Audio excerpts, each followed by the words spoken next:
Tuwid na tuwid ang tayo ni Rolen habang kaharap niya ang major na si Teves. Diretso lamang ang kanyang tingin kahit na nagkakaroon siya ng kakaunting kaba sa kanyang dibdib. Yun ang unang pagkakataon na haharap siya sa isa sa mga tinitingala ng lahat sa hanay nila. Kaya naman labis-labis ang kanyang pag-aalala na baka may magawa na naman siyang hindi magugustuhan ng iba. Madalas kasing pumapalpak ang binata dahil na rin sa pagiging kabado nito. At ang pagsusundalo naman ay hindi niya talaga gusto.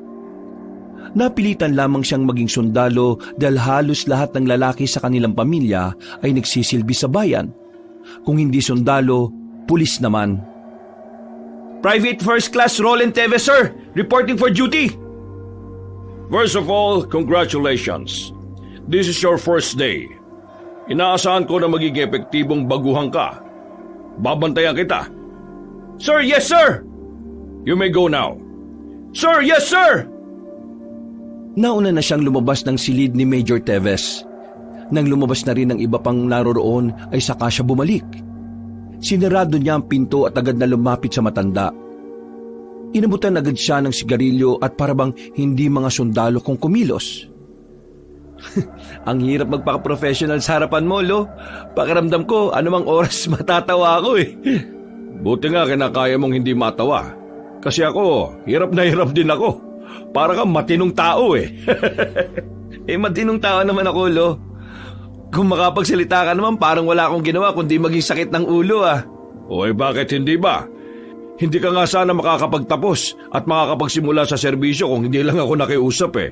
Bagsak ang 2 training mo. Yung written exam mo rin nung nakaraan, ang bababa. Sa batch ninyo ikaw lang dapat ang hindi makakatapos. Nakakahiya.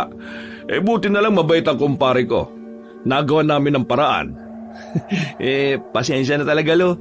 Ginawa ko naman kasi yung best ko eh. Pero ganun pa rin talaga eh. Kung hindi mo talaga gusto, hindi naman kita pinipilit. Ikaw lang naman ang nagpe-pressure sa sarili mo na maging sundalo.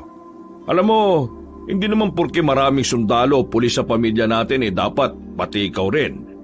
Ayoko po kasi maging kahihiyan sa angka natin. Isa pa, ako lang naman kasi ang anak na lalaki ng mga magulang ko. Alam ko na ito rin naman ang gusto nila. Alam mo, sa buhay, hindi gusto ng iba ang dapat masunod. Dapat ang gusto mo. Alam mo kung bakit? Darating ang araw na ikaw rin naman ang magsisisi na hindi mo pinili kung ano mga mas magpapasaya sa'yo. At mapagtatanto mo lang yon kapag huli na. Kapag wala ka ng oras para sa sarili mong pangarap. Ikaw, Lo, gusto mo ba talaga tong pagiging sundalo? Sa totoo lang, nung una, hindi. Ayaw na ayaw ko sa baril. Ang gusto ko kasi talaga maging pintor. Ang kaso, ito gusto ng tatay ko. Kaya ito ang kinuha ko. Pasalamat na lang din ako kasi kahit napapaano nagustuhan ko itong pagsusundalo. Kaya unti-unti ko na rin minahal. Siguro matututunan ko ring mahalin tong pagiging sundalo ko, Lo. Roland, nakakapagod pag-aralan ng pagmamahal. Sa buhay ng tao, yan lang ang hindi mo pwedeng ituro at matutunan ng sapilitan. Mauubos ka kapag pinilit mong mahalin ng isang bagay o kahit pa tao pa yan. Kaya kung ano ang sa tingin mo magpapasaya sa'yo, yun palagi ang pipiliin mo. Always prioritize your happiness. Malupit ang mundo. Mismong katiting na kasiyahan kailangan mo pang ipaglaban. Kaya kung may oportunidad, huwag mong palalagpasin. Napapangisi na lamang si Major Teves. Matapos nitong patayin ng sigarilyo sa ashtray, nauna na rin itong lumabas sa opisina. Si Rolly naman, naiwan sandali at napaisip sa huling sinabi ng kanyang lolo. Inagabihan. Uy, insan, lalim ng iniisip mo ah. Uy, Francis, kanina ka pa ba dyan? Mga 1 minuto siguro. Pinagmamasdan kita eh. O ano, kumusta unang araw? Wala pa naman kami masyadong ginagawa pero sa susunod na linggo, baka maging stay-in na ako sa kampo. Alam mo insan, proud ako sa narating mo. Proud silang lahat sa'yo. Nakakaingit ka nga eh. Siguro, kung pagiging sundalo rin ang kinuha kong kurso, magiging proud din sa akin ng mga magulang ko eh. Alam mo, tanong ko lang ha, masaya ka ba sa pagsusulat ng mga libro? Ha? Oo naman. Masayang masaya. Yung kasi gusto ko eh. Natutunan ko kay Lolo na kung saan ka masaya, yun ang ilaban mo. Kaya wag mo nang isipin kung ano man yung iniisip nila. Hanggang wala kang ginagawang mali, ituloy mo lang. Hindi rin naman silang hahawak ng buhay mo kundi ikaw. Kung sa bagay, tama ka naman. Pero, congrats pa rin. Congrats din sa'yo sa bago mong libro. Ay teka, tungkol pala saan yung libro na ginawa mo? Kailan nilalabas sa publiko? Ilalabas yun sa susunod na buwan, pre. Sana nga maraming bumili. Hindi ko kasi alam kung magiging interesado ba yung mga tao sa aswang. Ano? Aswang? Yun yung topic mo sa bago mong libro? Oo, insan pre, aswang. Ang pamagat, minsan sa sityo ng San Nicolas. Uy, mukhang maganda yan Bibili ako niyan. Pero matanong ko lang, naniniwala ka ba talaga sa aswang? Kaya mo yung ginawa? Yung totoo, oo, naniniwala talaga ako. Tumingin-tingin pa si Francis sa paligid nila. Siniguro niyang wala ni isa sa mga kamag-anak nila ang makakarinig sa kanyang sasabihin. Lumapit ito at pabulong na nagsalita. Hindi ko alam kung maniniwala ka pero bago namatay si Tio Bending nung nakaraang taon, nakwento niya sa akin. Yung mga ninuno daw natin, pumapatay ng aswang nung panahon ng Kastila. Ano ka ba? Alam mo naman na may problema si Tio Bending sa pag-iisip Mali mo naman totoo. Di ba sa pelikula, kung sino pa yung mukhang hindi nagsasabi ng totoo, yung pa yung mga hindi nagsisinungaling. Ewan ko. Basta, wag na lang muna nating intindihin kung totoo yung aswang o hindi. Ang isipin natin, totoong magkakalibro ka na talaga. Ikaw naman, totoong magiging ganap na sundalo. Nag-apir pa ang dalawa ng mga sandaling yon. Matapos ang kanilang pag-uusap, ay pumasok na lang din si Roland sa loob ng kanilang bahay at saka natulog. Kinabukasan, maaga siyang umalis ng bahay. Nagtungo siya sa bayan kasama ang kapwa niya sundalo na baguhan din, si Erwin. Naisipan nilang bumili ng mga bago nilang damit na puti na magagamit nila sa pananatili sa kampo. Pati na rin ibang bagay na kanilang kakailanganin. Sana, magkasama tayo sa barracks. Putik. Ayoko makasama yung mga hindi man lang nagsasalita. Hindi ko kasi kayang hindi magdadadaldal Hindi rin naman ako madaldal, no? At least, close tayong dalawa. Pero, seryoso, may nasagap akong info. Info? Tungkol saan? Narinig ko sa usapan ng dalawang kuya ko. Yung nasa kabilang division, may operation daw na gagawin sa susunod na linggo. Baka raw magsama ng mga bago. Tingin ko pre, isasabak tayo kaagad sa gera Hindi namang gera. May i-verify lang tayo sa area. Nasabi na sa akin ni Lolo yan. Nip, iba talaga kapag may lolo na major no? Sus, Intel Group nga mga kuya mo Natigil lang ang kanilang usapan nang biglang may nakabanggaan na matandang babae si Erwin. Munti ka nang matumba ang matanda dahil sa laking tao ba naman ni Erwin. Humingi naman ng paumanhin ng binata. Pero biglang sumigaw ang matanda at nagpakita ito ng pagiging iritado. Hindi ka ba tumitingin sa dinaraanan mo? O sinadya mo talaga akong banggain? Naku, hindi po. Pasensya na po.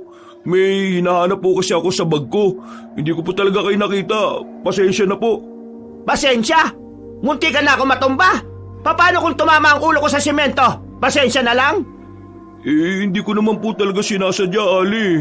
Pasensya na po talaga. Kasalanan ko. Anak mayaman ka siguro, ano? Ano po? Ang mayayaman talaga, akala mo hari ng daan Kapag naglalakad, kung sino-sino lang binabangga. Alibasa, malakas ang loob na manghama kasi maraming pera. At kapag nakasakit naman ng ibang tao, malakas ang loob kasi hindi makukulong kasi may panglagay. Di ba ganyan ang mga kagaya niyong mayayaman? Grabe naman po kayo sa mayayaman. Hindi po ganoon.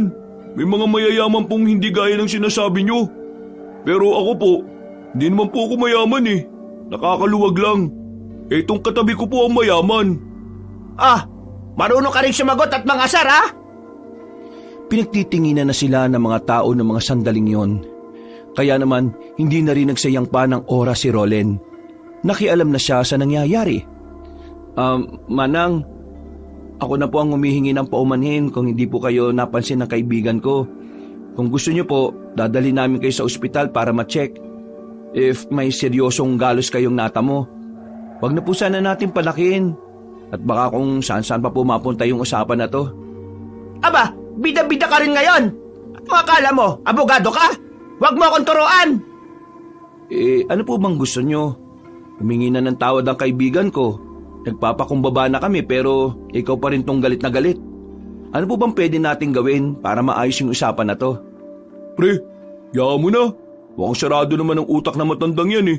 Away lang talaga yata gusto mangyari niyan. Magsisisihan mong sinira mong oras ko, iho. Magsisisi ka! Naglakad na ang matandang babae na parabang wala lang nangyari. Naiwang napapailing na lamang ang magkaibigan. Hindi nila alam kung ano ba talaga ang problema na matanda. Maging silang dalawa ay naguguluhan na lang din. Matapos silang makapamili sa bayan, naghiwalay na rin sila ng landas. Sa kabilang barangay pa kasi nakatira si Erwin. Pero magkalapit lang din naman sila ng lugar. Pag-uwi ni Rolen, inilapag niya kaagad sa sala ang mga dala niya. Napasuyod siya ng tingin sa sala at napangiti. Bigla na lang kasi niyang na-miss ang kanyang ina na madalas na naglilinis doon. Nasa ibang bansa kasi ang kanyang mga magulang. Siya lang ang nasa Pilipinas para ituloy ang kanyang pagsusundalo. Pagpunta niya ng kusina ay nagulat siya nang makita niya ang kanyang lolo. Nakaharap sa ref at tumitingin ng pwedeng makain. Lolo, di ka man lang nagpasabi na pupunta ka pala. Bakit? Bawal ba akong pumunta rito? Hindi naman sa ganun. Ang ibig kong sabihin, sana nakapaghandaman lang ako. Mula nang mag-ibang bansa ang mama mo, itong ref na to, hindi na nagkaroon ng matinong laman. Puro tubig eh. Puro tubig pala bakit ang tagal mong mamili? Pinipili ko kung ano yung mas masarap na tubig. Nagtungo ang dalawa sa sala at tumupo sa sofa. Alam ni Rolen na may mahalagang sasabihin sa kanya ang lolo niya, kaya siya nito sinadya sa bahay. Lo, may sasabihin ka ba? Sa Sabado, sisimulan na ang operasyon. Nabanggit ko na sa iyo yun, hindi ba? Gusto kitang tanungin.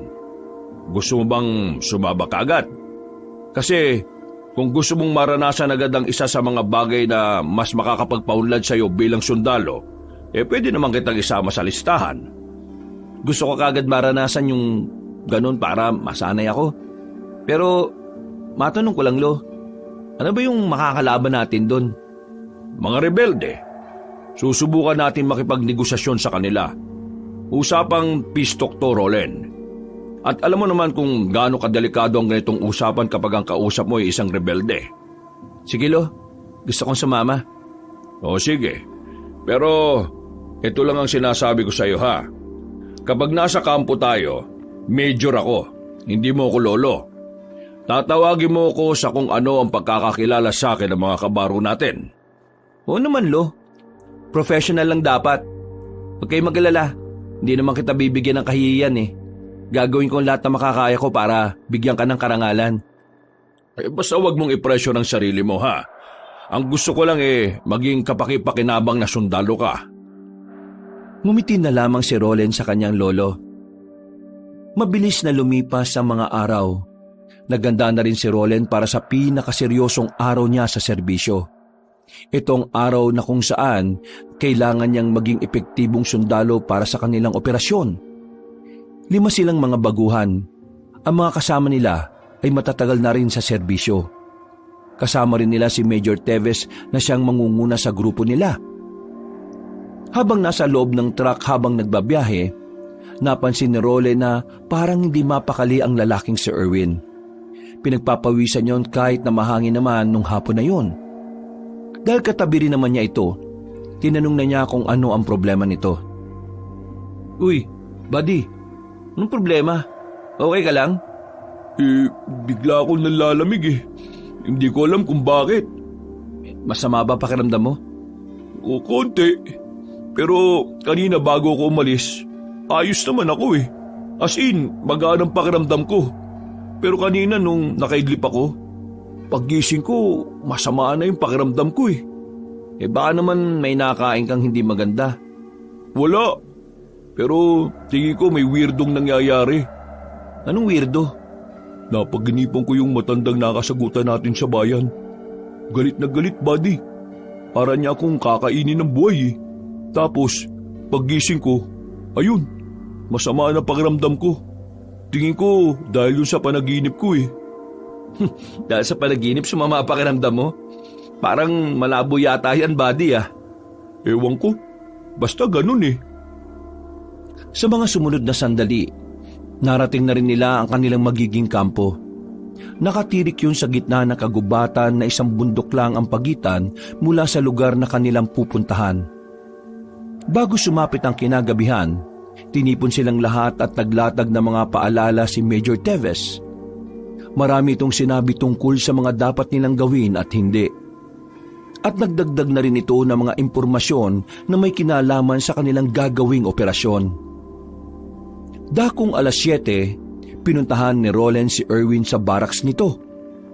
Nabalitaan kasi ni Roland na tuluyan ng nilagnat ang binata. Pagtingin niya kay Erwin, nakita niyang pawis na pawis ito, nakabaluktot, lamig na lamig. At ang mas nakapukaw pa ng kanyang atensyon ay ang pangingitim ng daliri nito. Lo, Sir Erwin may sakit. Hindi ba natin siya pauuwiin muna? Di bang sinabi ko sa iyo na hindi mo ko lolo kapag nasa trabaho tayo? Sir, yes sir. Hindi niya ikakamatay ang lagnat. Uminom lang siya ng gamot. Hindi ka pwedeng magsundalo kung iindahin mo ang sakit. Kung sa lagnat di mo kayang labanan, hindi mo rin malalabanan ng mga kalaban. Sige na, go back to your barracks. May ginagawa ko. Pero sir, tingin ko malala ang lagay niya eh. Hindi po yata simpleng lagnat lang ang meron siya. Please check him, sir, immediately.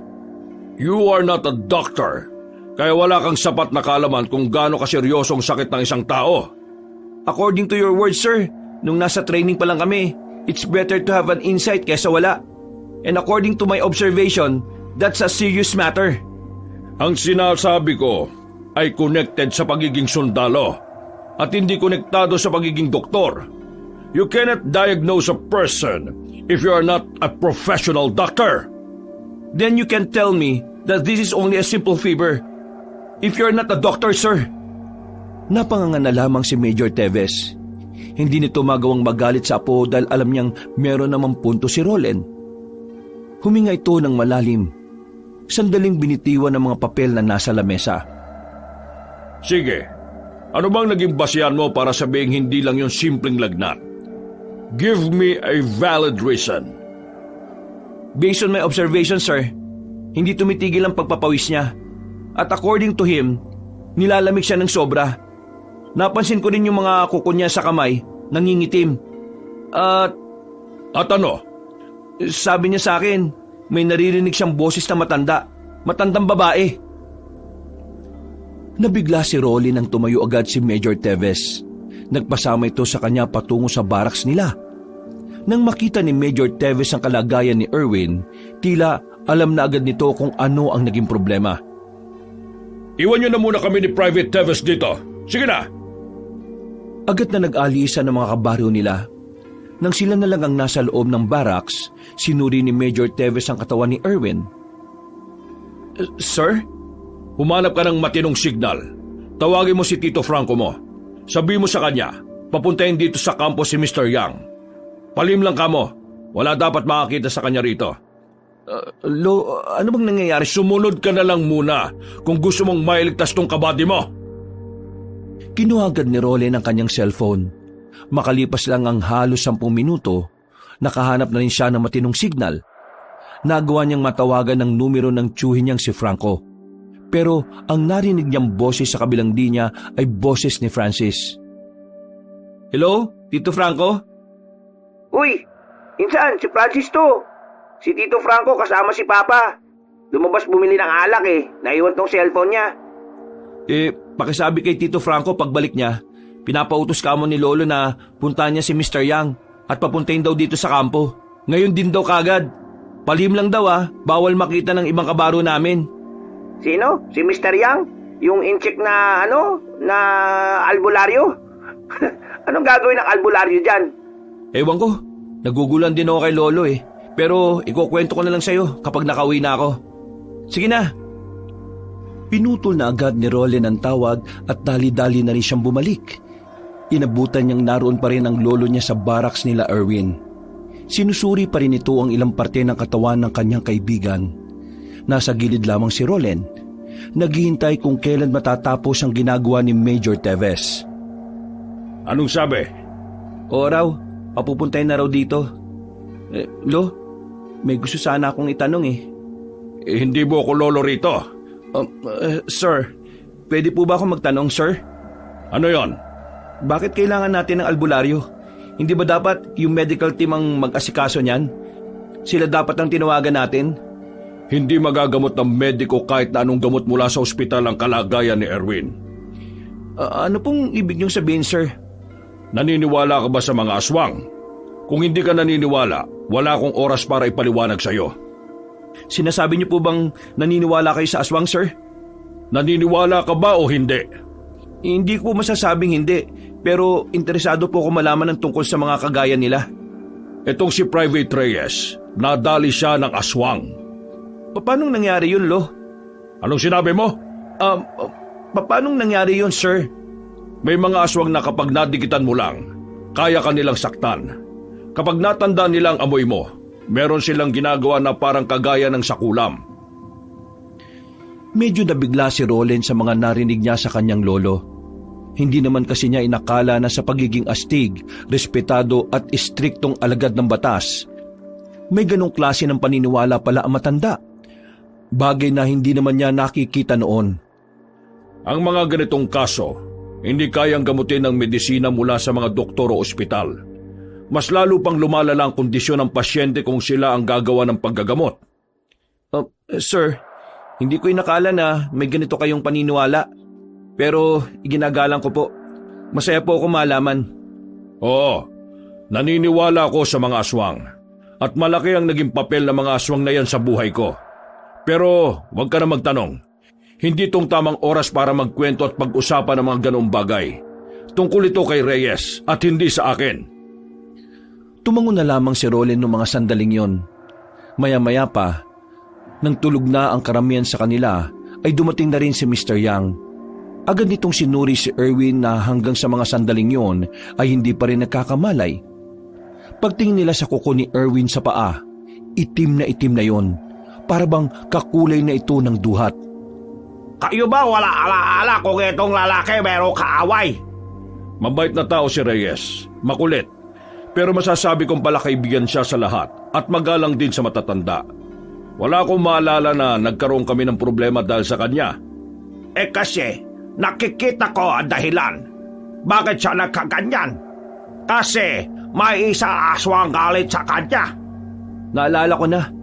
Nung nakaraan, nagpunta kami sa bayan. Meron nakabanggaan si Erwin na matandang babae. Nagbanta siya na magsisisi raw si Erwin. Hindi kaya yun yung aswang? Mismo! Yung aswang talaga! Yun ang gawa nito sa kanya! Ay, nako! Aswang na naman! Pero wag kayo alala! Ako bahala sa tao na ito!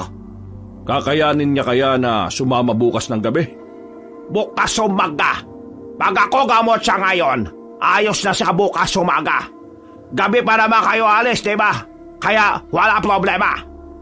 O sige, gawin niyo makakaya niyo para gumaling ang isang yan. Ako nang bahala sa inyo. Ay nako, wag na bayad.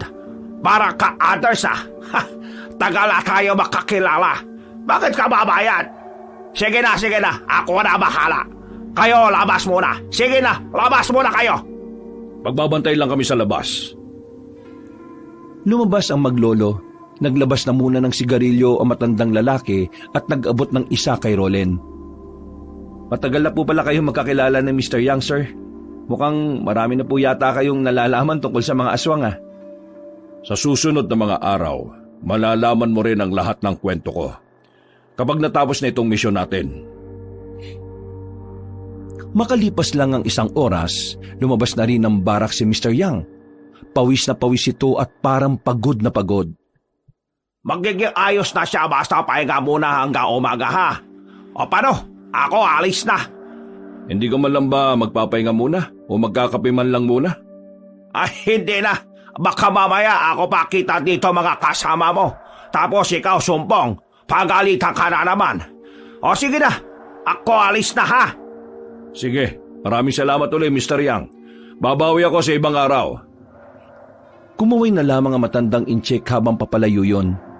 Buntong hininga na lamang ang nagawa ni Major Teves. Pumasok sila muli sa loob. Nawala na ang pangingitim ng kuko ni Erwin. Hindi na rin yung pinagpapawisan. Normal na rin ang init ng katawan. Walang nakakalam ng tungkol dito. Magagalit sa akin yung mas mataas. Hindi kasi sila naniniwala sa pinaniniwalaan ko. Sige na, bumalik ka na sa barracks mo. Lo, pangako nyo, ikukwento nyo sa akin lahat ng tungkol sa mga aswang ha. Hindi na nagsalita pa si Major Teves. Si Roland naman ay nagpahinga na lang din. Kinabukasan ng umaga, dali-daling pinuntahan ni Roland ang kanyang kaibigan na si Erwin. May malay na si Erwin at magaan na rin ang pakiramdam. Lihim niya itong kinausap at sinabi ang mga nalaman niya mula sa albularyong inchik. Totoo? Aswang ang dahilan kung bakit ako nagkasakit? Oo, yun ang sabi ng albularyong kakilala ni Lolo. Nasabi ko na nga ba may kakaiba sa matandang yun eh. Wisit yun ah. Pero, kumusta ka naman ngayon? Wala ka na bang naririnig na akong ano? Wala naman na. Nasa maayos na kalagayan na ako ngayon. Sadyang hindi ko lang inakala na magiging ganon, buddy. Wala naman akong kasalanan sa kanya, di ba? Ewan natin. Baka ganun talaga ang mga aswang. Ako nga, kagabi lang ako naniwala talaga eh. Huwag kang maingay kasi mismong si Lolo naniniwala rin. Kaya nga eh. Di ko rin talaga inakala na si Major may alam din sa mga aswang-aswang na yan. Pero maraming salamat talaga. Ngayon okay na ako. Buti gumaling na ako kaagad. Gustong-gusto ko pa naman sumama mamayang gabi. Naging mabilis ang paglipas ng oras nung araw na yon. Sumapit na rin ang kinagabihan. Nasa harapan na si Major Teves para kausapin silang lahat. Sa mga oras na ito, nakakaramdam na rin ng kaba si Roland. Kaba na may halong kaligayahan. Pero dinadasal-dasal niya rin na sana ay maging maayos ang lahat. Ngayong gabi, pupunta tayo sa iniinalang kuta ng mga rebelde. Susubukan natin silang kausapin tungkol sa kapayapaan. Hanggat wala silang ginagawang makakapahamak sa atin, hindi tayo magpapakawala ng bala. Hanggat maaari lang ay prioridad natin ang kasunduan. Iiwas tayo sa karahasan. Ngunit kung sakaling kailangan na nating ipagtanggol ang mga sarili natin, huwag tayo magdadalawang isip na protektahan ang isa't isa. Sir, just want to ask a question, sir. Hindi to recitation, Private Teves. Pero sige, anong itatanong mo? Sir, bakit kailangan gabi tayo makipag-usap sa kanila? Dahil nakatanggap ako ng impormasyon kahapon na tuwing gabi lamang naroon ang kanilang commander. Siya ang pakay natin makausap. Wala ka na ba ibang tanong? Sir, wala na sir. Agad na rin silang lumarga matapos ng kanilang sandaling paglilinaw. Habang naglalakad, hindi maiwasan ni Roland na mapatingin-tingin sa paligid. Gustong-gusto na niyang itutok ang baril niya, pero may parte pa rin ang kanyang kalooban ng tila nababahala. Magkakahalong saya at kaba ang nararamdaman niya. Buddy, ayos ka lang? Oo naman, ayos lang ako. Medyo kabado nga lang. Itong unang pagkakataon natin nasasabak eh. Ako rin, kinakabahan ako. Dinadasal ko na nga sana maging maayos lang yung maging usapan. Nagdaan ang halos 1.5 oras, natanaw na rin nila ang kinaroroonan ng mga rebelde. Maliwanag doon, parang isang barangay. Sumenya si Major Teves na kailangan na muna nilang tumigil, pero paghinto pa lang nila, may nagpaulan na kagad ng bala. Natatarantang sinunod ni Roland at Erwin ang sinabi ng Major. Pagtingin nila ay may mga papalapit ng rebelde sa kanila. Kahit na kinakabahan, ikinalma ni Roland ang sarili niya. Tumulong na rin siya sa pagpapaputok. Pinagbababaril nila ang mga rebelding nagtatangkang makalapit sa kanila. Retreat! I said retreat! Wala silang nagawa kundi ang umatras na lamang muna. Ang usapang pangkapayapaan na sisimulan pa lang sanang pag-usapan, nauwi lamang sa patayan. Sa isang iglap lang, 2 agad ang nalaga sa bilang ng mga sundalo. Nagawa naman nilang makalayo. Pansamantala silang nakapagtago sa malaking bato, habang ang iba naman ay nagbabantay sa gilid. Maputukan ang mga rebelde sa oras na mag-approach sila sa atin. Wala silang balak na pag-usapan ng kapayapaan. Kailangan na rin natin pumalag. Sir, wala na po si Sargento Guido at Private Marabag. Parehong may tama sa ulong 2 nilang kasama. Si Rolen sandaling natulala. Tila nagdulot ng matinding trauma sa kanya ang makita ang mga kasamahan na namatay. Para siyang natutuliro. Bitbitin silang 2. Babalik na muna tayo sa... Ha! Muli silang napadapa nang marinig ang makakasunod na putok ng baril. Sa mga sandaling ito, nakipagsabayan na rin sila. Isa si Rollin sa matapang na nakipagpalitan ng putok. Kahit madilim, nagagawang makatama ng binata.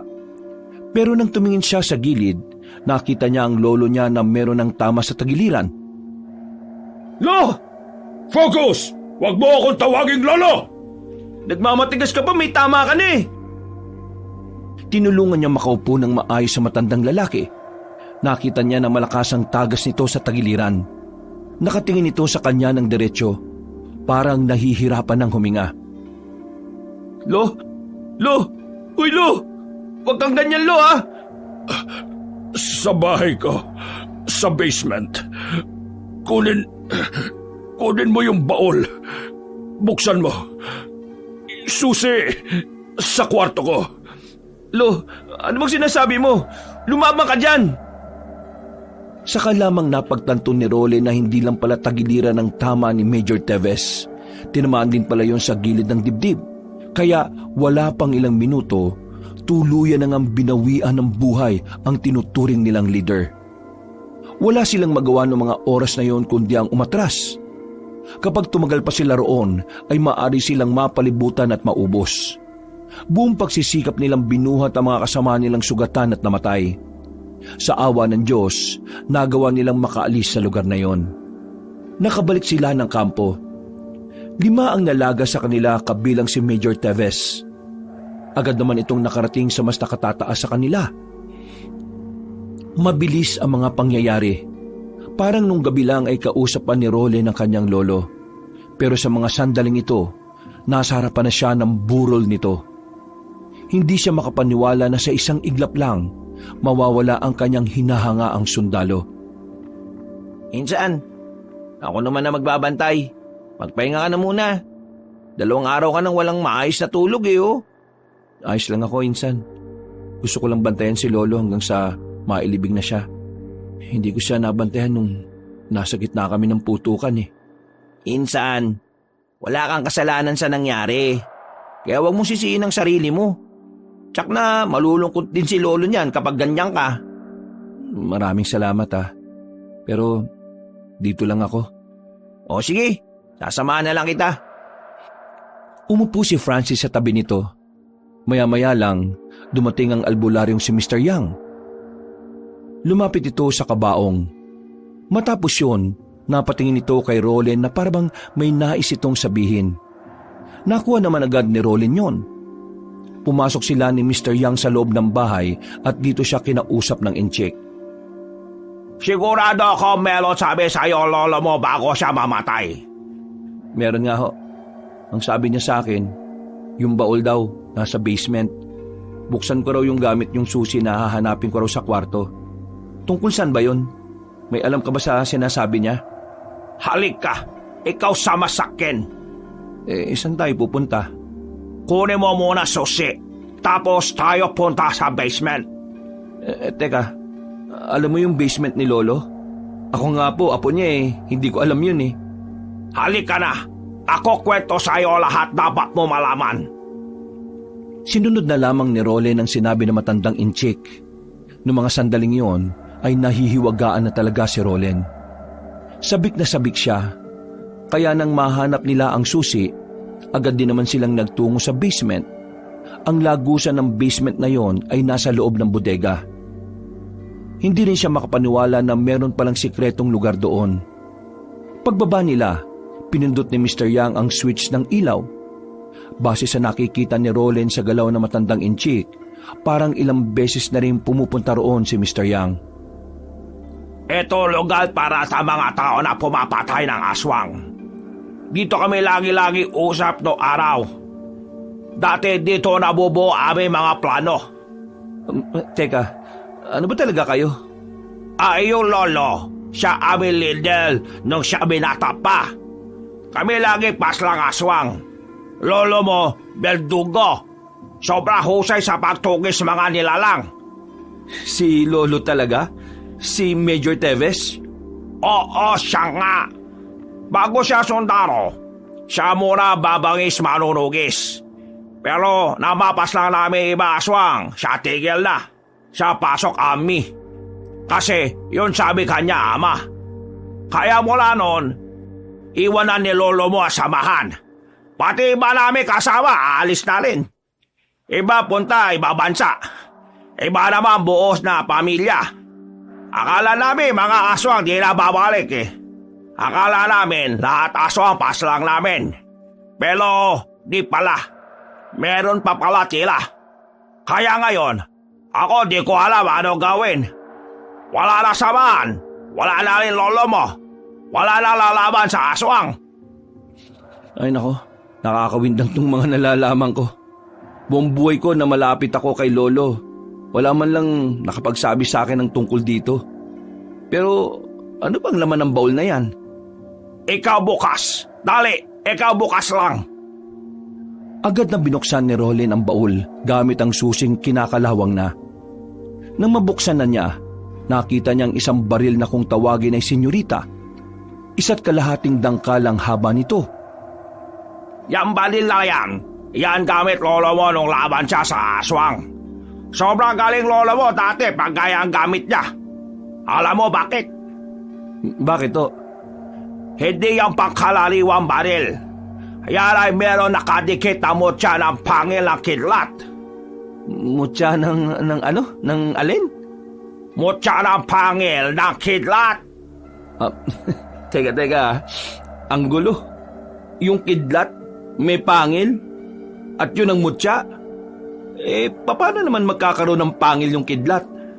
Tignan mo maigi yung baril. Dinampot ni Roland ang baril. Pagtingin niya sa hawakan nito ay merong nakadikit na tila pangil ng isang hayop. Kulay puti at matulis. Oh, ano to?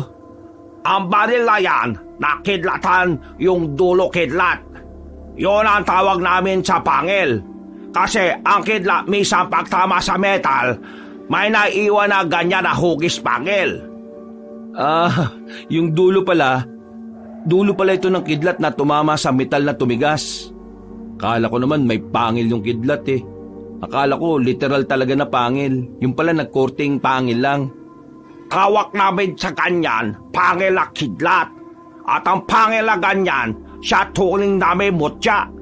Isa mutya na makapangyarihan pagdating sa pag-asinta. Ano nang gagawin ko dito? At bakit pinabuksan sa akin ni Lolo to?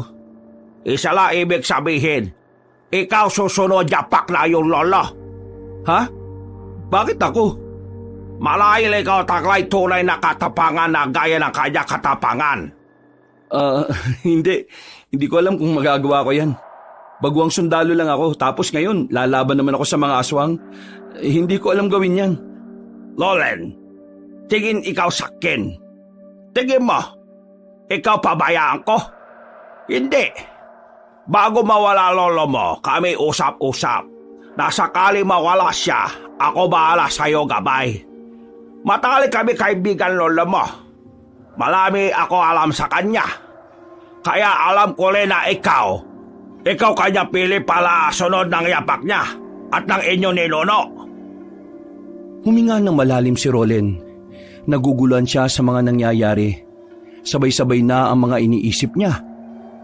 Hindi na muna pinansin ni Roland ang mga nalaman niya. Itinoon na lang muna ni Roland ang atensyon niya sa burol ng kanyang lolo. Makalipas ang ilang araw, Nailibing na rin si Major Teves. Maraming nakipaglibing, marami ang nalungkot. Pero si Rolen, balak niyang balikan ang mga rebeldeng pumaslang sa lolo niya at sa kanyang mga kasamahan. Kaya kinabukasan pa lang, muli siyang sumama pabalik sa kampo. Iba na ang namumuno sa kanila at mas marami na sila kumpara nung una. Buddy, ayos ka lang ba? Dapat kasi nag-leave ka muna eh. Hindi pa kondisyon ng utak mo eh. Kasi simula ako pa lang sa serbisyo, leave ka agad. Ayoko madungisan ng pangalan ni Lolo. Bibigyan ko ng hustisya ang kamatayan nila. Eh, ikaw ang bahala. Basta, focus ka lang ha. Hindi nagtagal, nakarating na rin sila sa kuta ng mga rebelde. Pero malayo pa lang, nagtataka na sila. Napansin kasi nila na parang tahimik ang lugar. Wala silang naririnig na mga nagtatawanan at nag-iinuman. Nang subukan nilang lumapit, nagimbal sila sa kanilang nakita. Patay na ang mga rebelde. Nakahandusay ang lahat ng yon. Kabilang na rin ang pinuno ng mga ito. Nakita nilang lasog-lasog ang katawan ng mga rebelde at wakwak pa ang mga tiyan. Sa mga sandaling ito, tila nagkaroon na ng ideya ang binatang si Rolen sa kanyang mga nakikita. Alam niya na maaaring ang mga yon ay pinaslang ng mga aswang. Sinuyod nila ang area. Mga ilang sandali lamang, nanlaki ang mga mata ng mga sundalo nang makita nila ang mga aswang na nasa taas ng mga puno. Agad na lumusob ang mga yon. Pinagbababaril nila pero sadyang mabibilis at maliliksi. Wala silang matamaan kahit na natatapatan pa nila ng dalang ilaw. Sa halip na sila ang makapatay ng aswang, sila pa ang nababawasan. Habang nangyayari ang lahat ng ito, dito na napagtanto ni Rolly na talagang hindi kakayanin ng normal na tao ang mga aswang. Mapanganib ang mga yon. Peligroso at delikadong kalabanin ito ng mga gaya nila. Kahit mga armado sila, wala silang binatbat sa bilis at diskarte ng mga aswang. Kaya noong mga sandaling yon, napilitan silang lahat na umatras. Kahit kasi anong gawin nila ay hindi pa rin sila makatama. Dali-dali silang tumakbo pabalik. Nang makabalik sila sa kampo, marami ang nalaga sa kanila. Halos kalahati. Natuliro ang mga kabaro nila. Kahit ang mga veterano nagulat din. Yun ang unang beses na meron silang nakaengkwentrong mga aswang.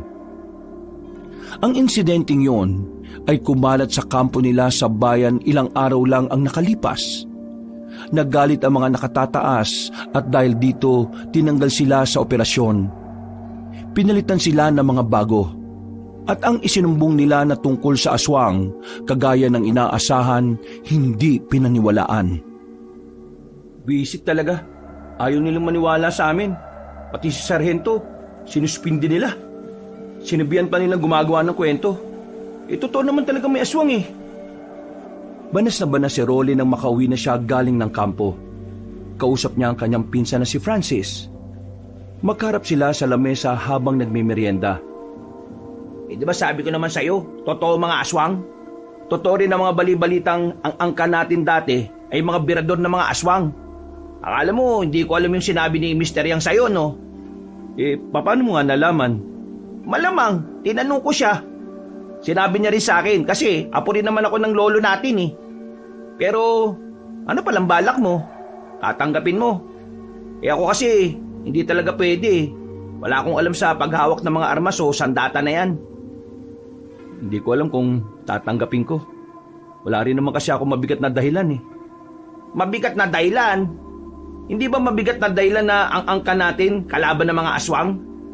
Anumang oras, pwede nilang saktan ng isa sa mga kadugo natin.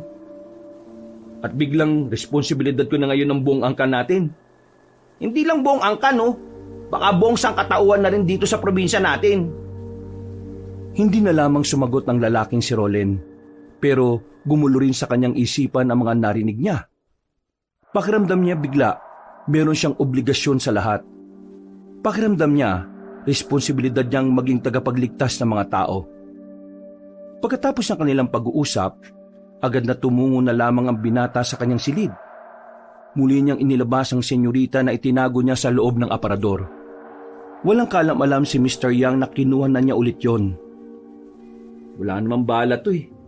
Anong silbi ng baril na to? Tiningnan niya yon ng maigi.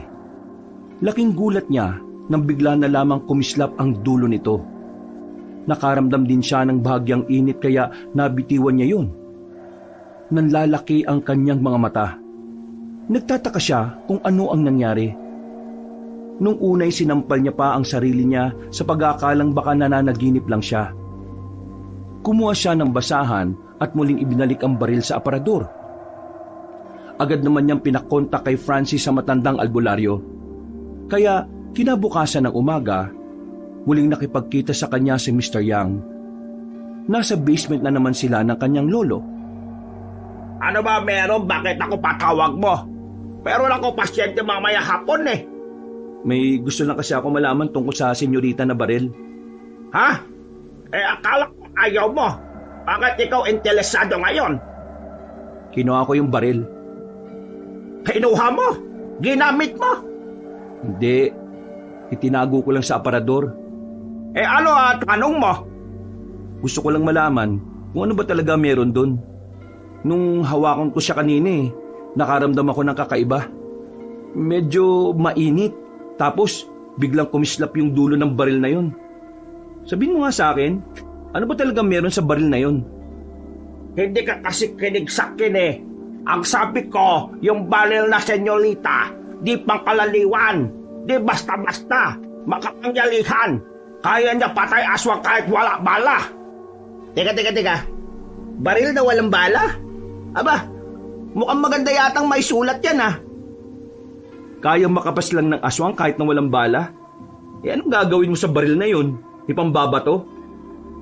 Sa oras hawakan mo baril, senyorita. Kung ikaw ang kikilalanin kanya bago amo, magkakalon siya kay makapangyarihan.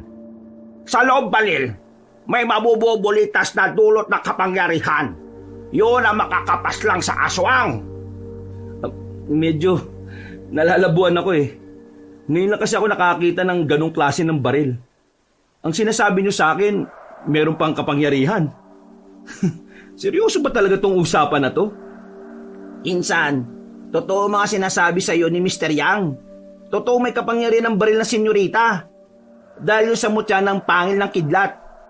Hindi mo lang talaga alam na ang angka natin may kakaibang itinatago. Kung babasahin mo ang libro na isinulat ng isa sa mga lolo natin, doon mo malalaman kung saan nagmula yung baril na senyorita. Saan nga ba nagmula? Ayon sa nabasa ko, ang baril na senyorita ay galing sa isang misteryosong Kastila na bigla na lang daw lumitaw sa bukirin. Gabi raw kasi noon. Abang naglalakad ang isa sa mga lolo natin at ang kanyang mga kaibigan, bigla silang inatake ng mga aswang. Pero dumating tong Kastila. Di nagtakbuhan yung mga kasama ng lolo natin. Tapos, yung Kastila, napatay naman daw yung mga aswang. Pero hindi alam ng lolo natin, bago pala dumating yung Kastila, marami na pala yung sugat sa katawan. Kumbaga, bago yun, napalaban pa pala sa iba. Di namatay yung Kastila na yun, naubusan ng dugo. Pinamana ngayon sa lolo natin yung baril.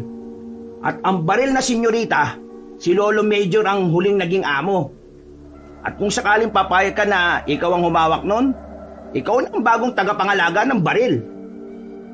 Napatango si Mr. Yang sa sinabi ni Francis. Napapaisip lang din naman si Roland noong mga oras na yun. Parang habang tumatagal kasi, ay nagkakaroon na rin siya ng interes sa mga bagay na may kinalaman sa mga aswang. Natapos ang usapan nilang yon, mas lalo na namang nagulo ang utak ng binata. Gabi na nang maisipan ni Roland na dalawin ang kanyang lolo sa puntod nito. Malapit lang din naman kasi sa kanila ang sementeryo. Kahit 10:00 na, ay wala siyang pakialam sa paligid. Dala niya ang baril na senyorita na nakalagay lamang sa maliit na bag. Umupo siya sa harapan ng puntod ni Major Teves. Lo, daya mo naman kasi. Nauna ka kagad na mawala. Hindi mo man lang naipaliwanag sa akin na maayos ang lahat. Lo, bigyan mo naman ako ng sign. Bigyan mo ako ng senyales kung tutuloy pa ba ako sa army o kung papatulan ko na ba yung sinasabi ni Mr. Yang. O sige, ganito na lang. Kapag humangin ng malakas, ibig sabihin, gusto mo akong tumuloy sa army. Pero kapag may nagpakitang aswang ngayon, ibig sabihin, susunod ako sa yapak mo. Ano? Deal? Nawala ang ngiti ni Roland nang mapagtantong para siyang siraulo na kinakausap ang harapan ng puntod ng kanyang lolo. Pero wala pang ilang minuto, naramdaman na lamang niya na meron ng kumakaluskos sa paligid. Napalingon siya sa mga puno sa hindi naman kalayuan. Meron siyang nakitang tao na naroon. Hindi niya alam kung bakit. Dahil sa kanyang kuryosidad at sa pag-aakalang magnanakaw lang yon, tumungo siya roon para tingnan ng malapitan. Sa hindi inaasahang pagkakataon, napalingon sa kanya ang lalaking nasa itaas ng puno. Hindi niya gaanong makita ang muka dahil kulang ang liwanag na meron ng lugar. Pero narinig niyang bigla na lamang yung umangil na parang mabangis na hayop. Gagi. Lo, eto na bang sinyalis mo? Hindi nagdalawang isip si Roland na kunin ng senyoritang baril. Tinutukan niya ang aswang. Pagkalabit niya ng gatilyo, bigla na lamang may kumislap sa dulo ng baril pero walang tunog ng putok. Nakita na lamang niyang bumagsak ang aswang. Sa pagkamangha, hindi agad nakagalaw si Roland. Napapatingin na lamang siya sa baril na yon. Sa mga oras na yon, hindi na niya namalayan na nakaalis na pala ang aswang. Ang pihira. Paano nangyaring tinamaan yung aswang na yun eh? Wala naman lumabas na bala rito. At saka, ang astig naman ito. Parang kidlat yung nalabas ang uso ah.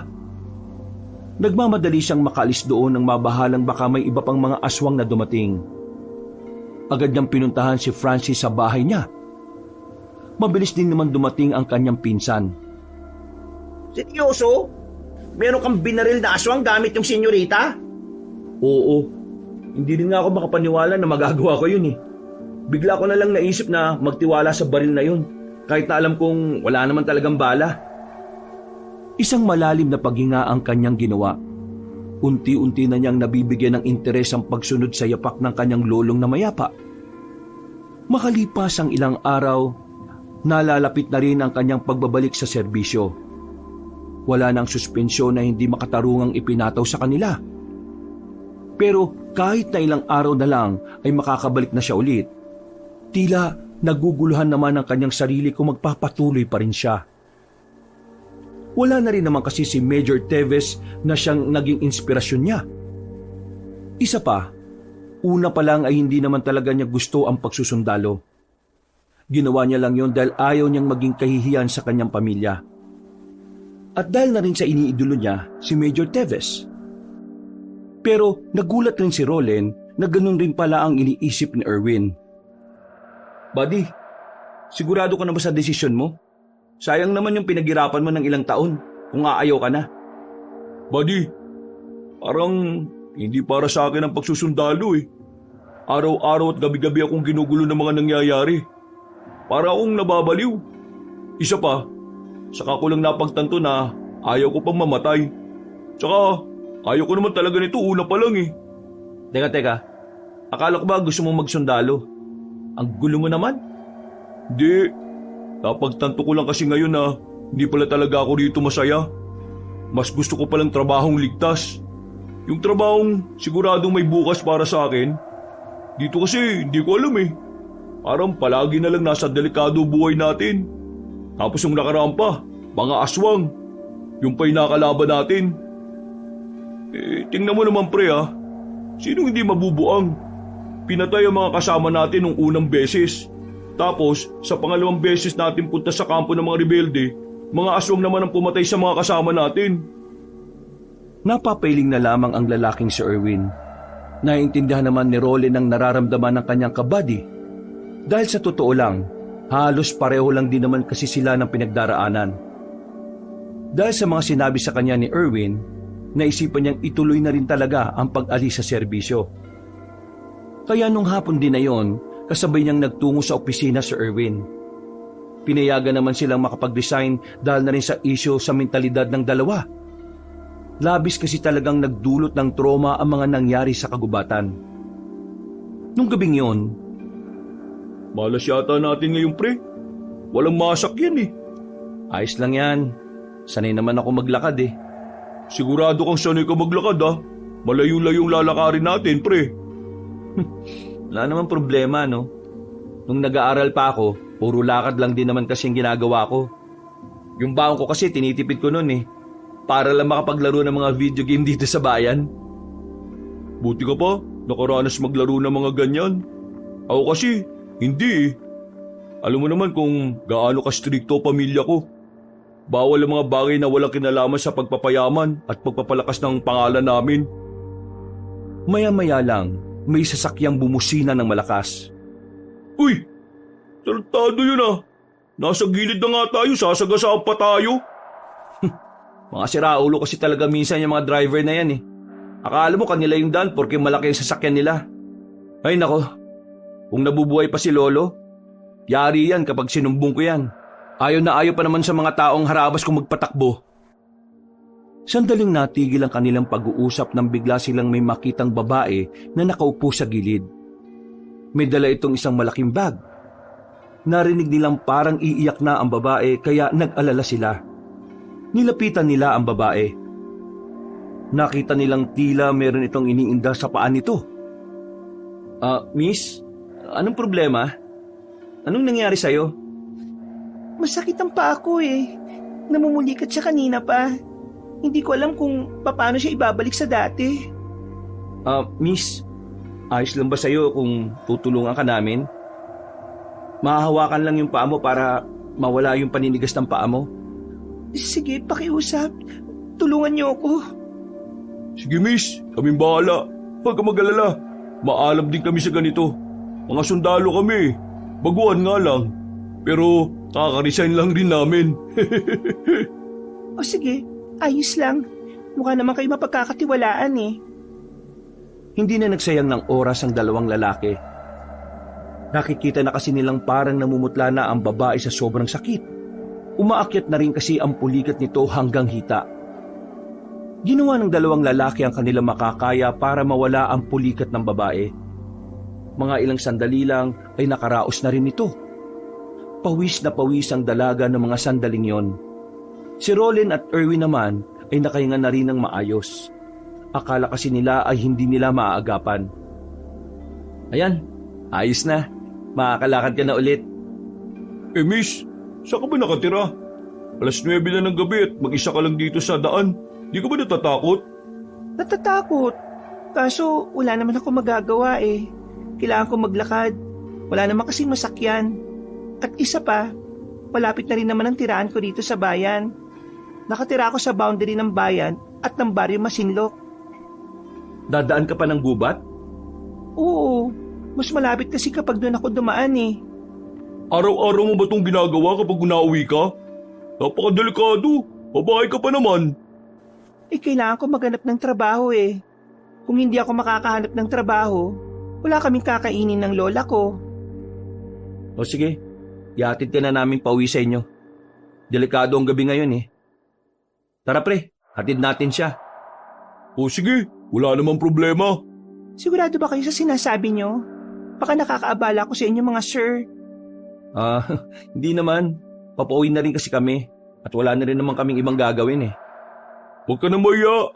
Isipin mo na lang na nagsisilbi kami sa bayan. At ikaw ang bayan namin. Buddy, joke ba yun? Ang corny. Siya nga po pala, Gabriela ang pangalan ko. Hango ang pangalan ko sa isang babaeng matapang at mabangis. Ang ganda nga ng pangalan mo eh. Ako nga pala si Erwin. Ako naman si Roland. Bagay na bagay ang mga pangalan niyo sa inyo. Nagtawanan sila nung oras na yon na parabang matagal na silang makakakilala. Maya-maya lang, agad na rin namang sinimula ng paglalakad. Nang nasa kagubatan na sila, tahimik lang ang dalawang lalaki. Nabuhay na naman ang kanilang trauma. Naalala na naman kasi nila kung ano ang nangyari sa kanila sa kagubatan. Pero kahit na ganon, pinilit nilang hindi maghari ang takot sa kanilang kalooban. Kailangan nilang maihatid ang babaeng si Gabriela kung saan man ito nakatira. Masayang kausap ang babaeng si Gabriela.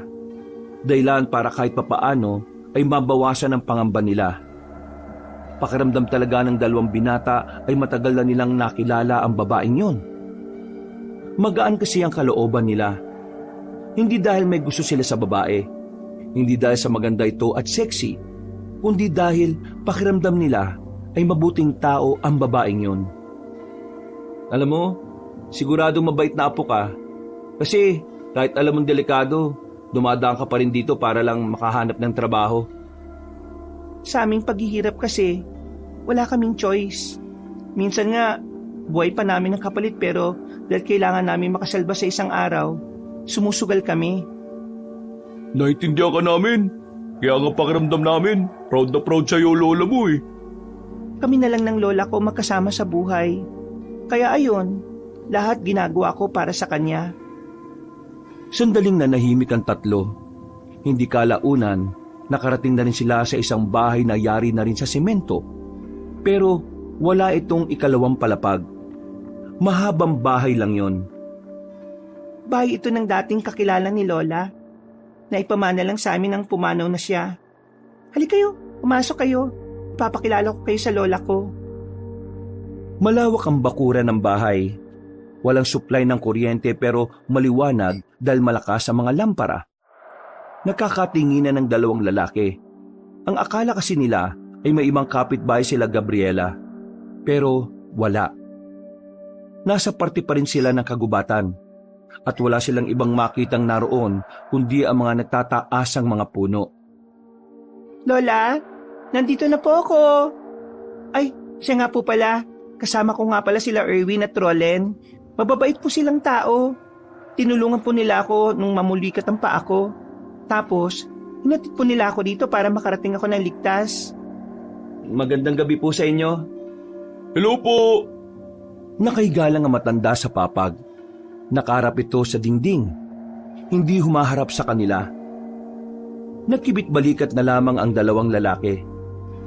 Pasensya na kayo ah. Mainitin talaga ang ulo ni Lola eh. Alam niyo naman, tumatanda na. Tulog yata lola mo eh. Nakakabala yata kami. Hindi, gising pa yan. Sadyang hindi niya lang kayang humarap sa mga tao. Mahiyain siya eh. Pero kapag ganyan siya, inis yan kasi anong oras na naman ako umuwi? La, dito lang kami sa bakuran ha. Tawagin mo lang ako kapag may kailangan ka. Tumungo sila sa bakuran. Tumambay na muna ang dalawang lalaki roon habang naghihintay sa babaeng si Gabriela. Ipagtitimpla raw kasi sila nito ng kape. Habang naghihintay, hindi maiwasan ni Erwin at Rolen na mapansin ang kanilang paligid. Hindi ko kayang tumira sa ganitong lugar. Mamamatay ako nito sa lungkot eh. Uy, naano boses mo? Baka mamaya marinig nila tayo eh. Pero, di ba sabi niya kanina, sa boundary siya ng gubat at baryo Masinlok? Eh ano to? Kaya nga eh. Yun din ang napansin ko. Malayo pa rin yung baryo ng Masinlok, di ba? Parang doon pa nga yata sa kabila yun eh. Pero mukha naman siya mabuting tao eh. Baka masyado lang tayong nag-iisip. Siguro. Natigil lang ang kanilang pag-uusap nang biglang dumating na ang babaeng si Gabriela. Dala na nito ang 2 tasa ng kape. Ngumiti pa ito sa kanila. Bago ilapag, ngiti pa lang ng babae, parang nakikiliti na sila na hindi nila maintindihan. Bigla na lang nagbago ang ibig sabihin ng ngiting yun para sa kanila. Masarap ang kape niyan, purong-puro. Pero, pasensya na kayo kung yan lang ang naibigay ko ha. Wala kasi talaga kami ngayon eh. Hindi, ayos lang naman. Isang karangalan na mapagtimplahan mo kami ng kape. Isa pa, ang sabi nila eh, masasarap daw talaga ang mga kape kapag sa mga ganitong lugar ginawa. Mismo pre. Tara, tikman na natin. Oh, may signal pala rito eh. Sagutin mo na, baka importante yung tawag mo sa cellphone. Sandali lang ah, tumatawag si Airpot eh. Inilapag na muna ni Erwin ang kape. Habang si Rolen naman, sandali pa munang naghintay na makabalik ang kanyang kabady. Nang mapatingin siya kay Gabriela, nakangiti ito sa kanya at parabang sinasabi nito na inuminan niya ang kape. Inamoy niya ang kape. Amoy kaping barako naman. Pero merong naamoy si Roland na weirdo mula roon. Para bang may ibang aroma na nagtatago sa mabangong alingaso ng kape. Wala pang isang minuto ay bumalik na rin si Erwin. Oh, anong sabi? Hindi ko rin nakausap na maayos eh. Putol-putol ang signal. Napapailing na lamang ang lalaking si Erwin. Iinumin sana nila ang kape nang bigla na lamang nakaramdam ng kaba ang lalaking si Roland. Hindi niya alam kung bakit, pero pakiramdam niya kapag ininom nila ang kapeng yon ay may mangyayaring hindi maganda. Kaya naman sinenyesan ni Roland ang kaibigan niya. Agad naman siyang naintindihan ni Erwin. Bakit? May problema ba? Ayaw niyo ba ng kape ng tinimpla ko? Hindi. Naiihi lang ako. Nasaan pala yung banyo nyo? Banyo? Sa likod ng bahay namin. Naroon ang banyo namin. O sige, paihi na muna ako Tumango lang sa kanya ang babaeng si Gabriela. Agad naman siyang nagtungo sa banyo. Pagdating niya sa likod bahay, habang umiihi siya, ay naramdaman niyang merong nakatayo sa likuran niya. Akala niya nung una ay si Erwin lang, pero nang lumingon siya, nakita niya ang lola ni Gabriela. Nakatingin lang sa kanya ng seryoso, pero isang bagay ang kanyang napagtanto. Nakita na niya ang mukhang yon ng matanda. Hindi siya maaaring magkamali. Ang matandang yon ay ang matandang nakasagutan nila ni Erwin sa bayan. Nang sumilay ang nakakalokong ngiti ng Ali, dito na nagsimulang mataranta ang lalaking si Roland. Lumapit sa kanyang matanda at sinubukan siyang dakmain. Pero mabuti na lamang ay nakailag siya. Hindi na siya nagsayang pa ng oras. Agad niyang binalikan ang kanyang kabady. Oh, bakit pre? Ano problema? Tara, umalis na tayo rito. Niloloko niyo lang tayo, pre. Teka, ano ba sinasabi mo? Yung matandang babae na nakasagutan mo sa bayan at yung matandang babae na aswang na naging dahilan kung bakit ka nagkasakit, yun ang lola niya. Aswang silang dalawa. Ano? Sandali, hindi ko kayo maintindihan. Huwag mo na kaming linlangin, Gabriela. Hindi ako tanga, no? Alam ko nang dinala mo lang kami dito para biktimahin. Hindi, nakakamali ka. Hindi naman kami aswang eh. Mga pangkaraniwang tao lang naman kami. Nakita ko sa likod bahay ang lola mo. Iba ang ngiti niya. May mahaba siyang kuko. Huwag ka na magsalita. Hindi na kami magtitiwala sa'yo. Dahil tsak na lahat ng sinabi mo sa amin kanina ay kasinungalingan lang. Bakit ka ba ganyan? Wala naman kami ginagawang masama Bakit mo kami ginagawa ng kwento? Yang kape na yan may kakaibang amoy. May nilagay ka dyan na kapag ininom namin, mawawalan kami ng malay sigurado. Gabriela, kilala ko kaibigan ko. Hindi siya gagawa lang ng basta kwento lang. Naniniwala ako sa kanya na aswang ka. Aswang kayong dalawa ng lola mo. Kung talagang aswang ako at ang lola ko, patunayan nyo. Talagang patutunayan ko na aswang kayo. Agad na may binunot ang lalaking si Roland sa kanyang maliit na bag. Inilabas niya mula roon ang senyoritang baril. Nanlaki ang mga mata ng dalagang si Gabriela. Tila nakilala nito ang baril na yon. Kinalabit ni Roland ang gatilyo. Sa pagkakataong yon ay may narinig na siyang putok mula sa baril na yon. Nakita rin ni Erwin ang malakidlat na nanggagaling sa baril. Nagawang makailag ng babae. Mabilis itong gumapang patungo sa silong ng bahay. Noong mga sandaling yon, kumpirmado na nga nilang aswang ang babae pati na rin ang lola nito. Dahil dito, nabuo ang pagnanais sa kalooban ni Roland na mapuksa ang dalawang aswang. Hindi na niya naisip kung ano ang maaaring panganib na maidulot nito sa kanya. Ang tanging tumatakbo na lamang sa kanyang isipan ay ang mabawasan ng kalaban ng kanilang angkan. Gagi, buti na lang naalaman mo kaagad. Di ko kasi talaga nahalata eh. Dapat nga, kanina ko pa nahalata eh. Nakarating pa tayo rito bago ko natuklasan. Eh bakit ka nga pala may dalang baril? Saka ko nikukwento sa'yo. Basta, kailangan muna natin lagasin ng dalawang to. Nakiramdam ang dalawang binata habang nasa bakuran sila. Maraan silang naglakad palapit sa bahay. Pagsilip nila sa ilalim ng bahay, bigla na lamang nilang nakita ang matandang babae na nasa bubungan na. Tumalo nito palapit sa kanila. Ilag, buddy! Pero huli na ang lahat. Nahawakan ng matandang babae si Erwin. Nang subukan nitong kumawala ay nasugatan nito sa balikat. Hindi naman nagsayang ng sandali si Roland. Agad niyang binaril ang matanda. Pero dahil hindi pa naman niya kabisado ang paggamit ng mahiwagang baril na yon, hindi rin niya tinamaan ang matandang aswang. Agad yung tumalon papunta sa gilid ng bahay. Nang nabuli naman ito ni Roland, ay hindi na niya yon nakita roon. Ayos ka lang, pre? Oo, ayos lang. Daplis lang naman to eh. Hindi ko mapatamaan eh. Ewan ko ba sa baril na to? Ano gagawin natin ngayon? Wala akong may tulong. Wala akong baril eh. Atras muna. Kakaibang dalawang aswang na ito. Ang bibilis eh. Sinuyod na muna nila ng tingin ng paligid. Maya-maya lang ay agad na rin silang umalis. Habang tumatakbo sila sa kalagitnaan ng kagubatan, naramdaman nilang may sumusunod sa kanila. Kaya naman mas lalo pa nilang binilisan ang kanilang takbo. Nang dumating sila sa taniman ng mga saging, dito na sila hinarang ng maglola. Madilim sa parting yon, kaya naman hindi naging madali para sa magkaibigan ang mga sandaling ito. Saan kayo pupunta? Uuwi? Ha? Akala mo natatakot kami sa'yo? Manigas ka!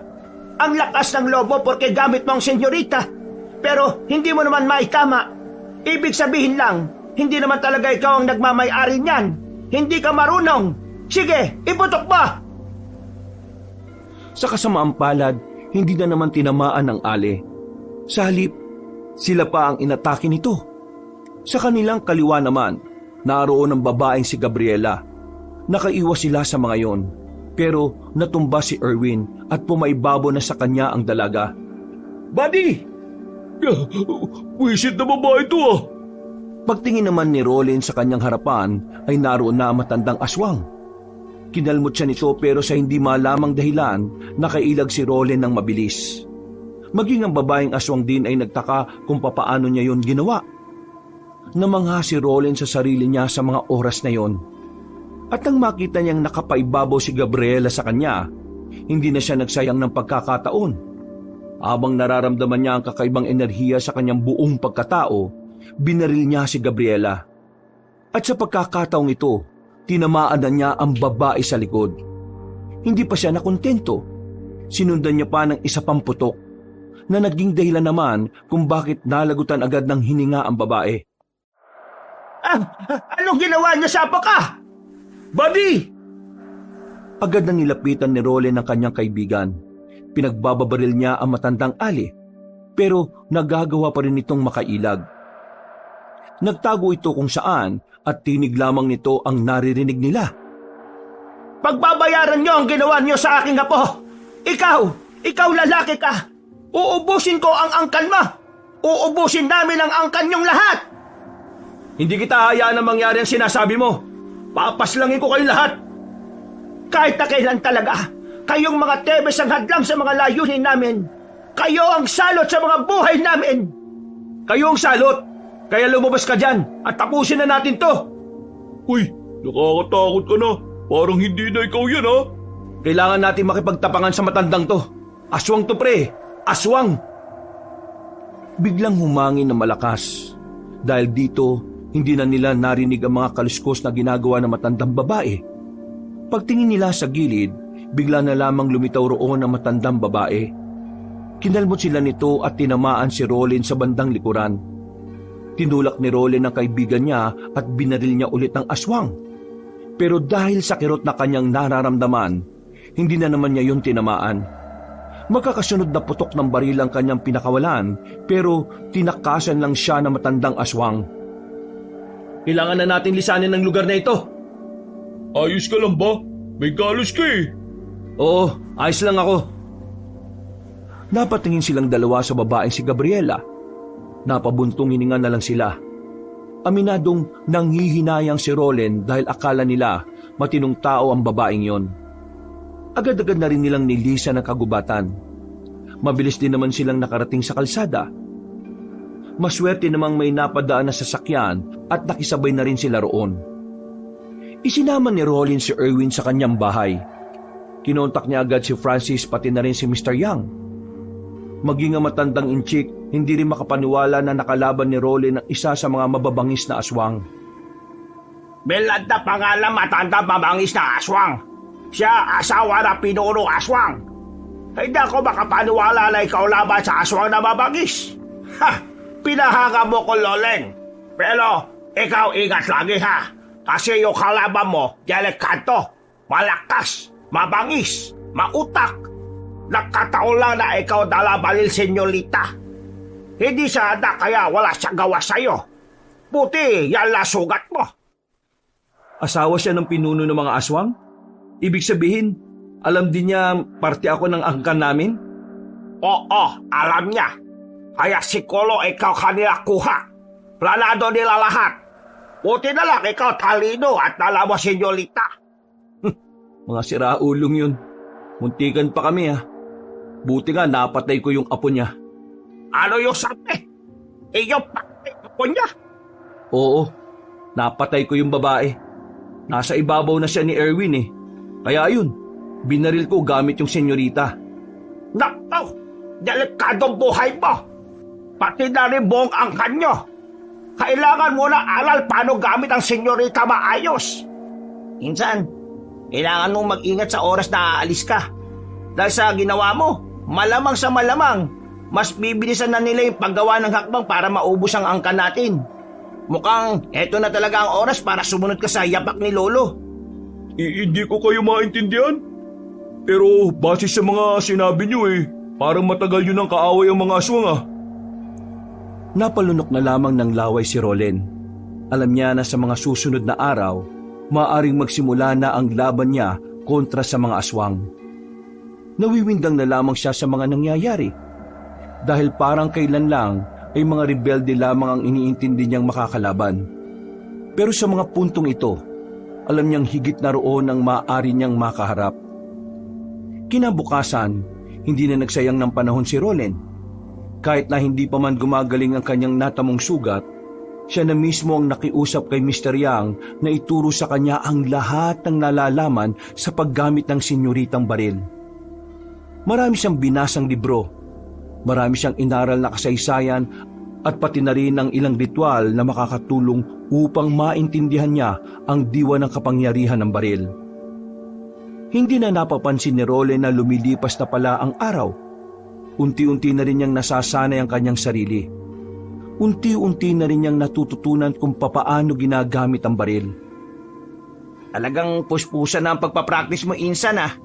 Ikaw na talaga susunod sa yapak ni Lolo. Kailangan eh. Sabi sa akin ni Mr. Yang, malaki ang tsansa na bibiglain tayo ng mga aswang na yun. Nananahimik kasi sila. Yun ang nakakatakot. Naabisuhan na ba yung iba natin mga kamag-anak? Oo, nasabihan na namin sila. Buti nga naniwala kaagad sila eh. Paano hindi maniniwala? Ikaw lang naman yata yung hindi nakakalam tungkol sa pagiging manunugis at birador ni Lolo. Nasa kagubatan sila ng tanghaling yon. Nagpapahangin si Rolen habang kumakain ng paborito nitong biko. Habang nagmumuni-muni sila, bigla na lamang nakaramdam ng kaba si Rolen. Oh, bakit?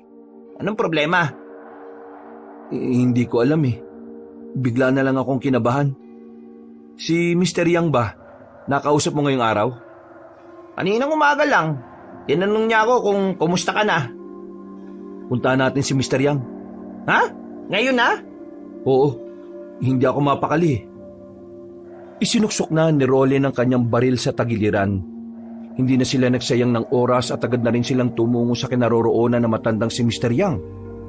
Makailang ulit silang kumatok, pero walang nagbubukas ng pinto. Nang itulak nila ang pinto, ay saka lamang nila nalaman na nakabukas pala yun. Marahang binuksan ni Rolen ang pintuan. Sa hindi malamang dahilan, lumakas na naman ang kanyang kaba. Nang sumilip na sila sa loob ng bahay, dito na nila nakita ang matandang si Mr. Yang. Nakadapa, may dugo sa sahig. Hindi na ito gumagalaw. Mr. Yang! Lumapit agad si Rolen. Naghihingalo pa ang matanda nang subukan niya itong kausapin. Ikaw, Pag-asa. Ikaw, sa Moriones. Doon sila lahat. Mr. Yang, kumapit ka lang. Dadaling ka namin sa... Mr. Yang! Uy! Mr. Yang! Kahit anong tawag ni Rolen ng pangalan ng matandang inchik, ay hindi na ito dumidilat. Tuluyan ang nalagutan ng hininga ang albularyo. At sa puntong yon, nagsimulang mabuo ang puot sa kalooban ni Roland. Kung kailan napapalapit na ang loob niya kay Mr. Yang, saka naman ito mawawala. Bagay na labis niyang kinasama ng loob. Kaya naman isinumpa niya nung araw na yon na hindi matatahimik ang kanyang kalooban hanggat hindi siya nakakaganti. Dahil malapit sa angkan nila si Mr. Yang, sila na ang sumagot ng lahat ng gastusin ng burol at libing nito. Insan, mauna na kami. Dito ka lang ba? Sige, uwi na rin ako maya-maya.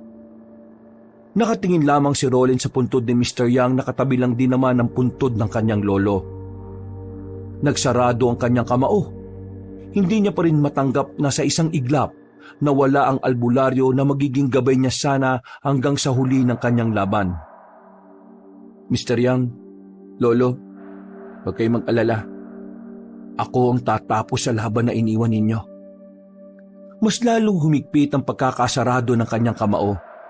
Pinangako niya sa kanyang sarili na kahit na anong mangyari, hindi siya papayag na hindi mapapanagot ang mga aswang sa lahat ng kasamaan nito. Pag-uwi niya sa kanyang bahay, naabutan niyang naroon si Francis.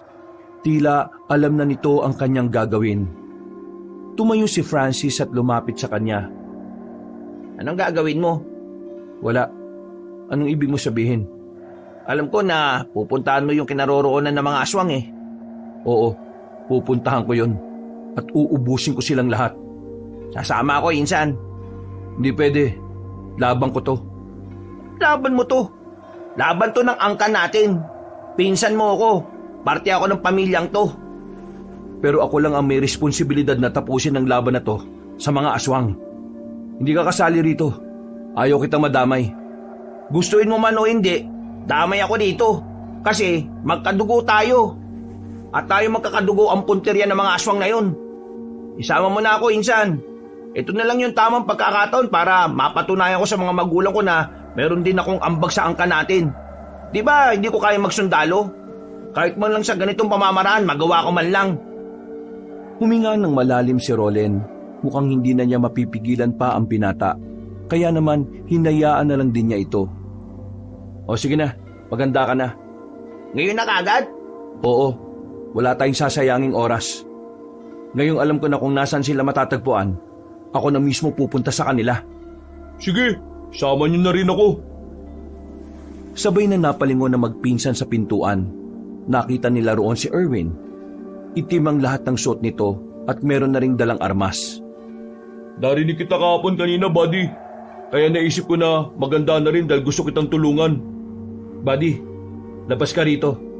Problema ng pamilya namin to. Kung ganon, hayaan mong gawin kong daylan ang mga kasamahan natin pinaslang ng mga aswang. Gusto ko silang iganti. Pero hindi sila mga pangkaraniwan. Nakita mo naman kung paano nila tayo atakihin ng gabing yon. Alam ko, kaya nga hinanda ko na sarili ko para sa mga oras na ganito. Isama na natin siya, Insan. Mas marami, mas maganda. Buddy, tandaan mo magkabady tayo. Ang laban mo, laban ko rin. Yun ang turo sa atin ni Major Teves nung nabubuhay pa siya. Isang malalim na paghinga na naman ang nagawa ni Roland. Kalaunan, nakumbinsi rin siya ng dalawa. Sa parehong gabi, umalis silang tatlo. Gamit ang sasakyan ni Erwin ay bumiyay sila patungo sa nayo ng Moriones.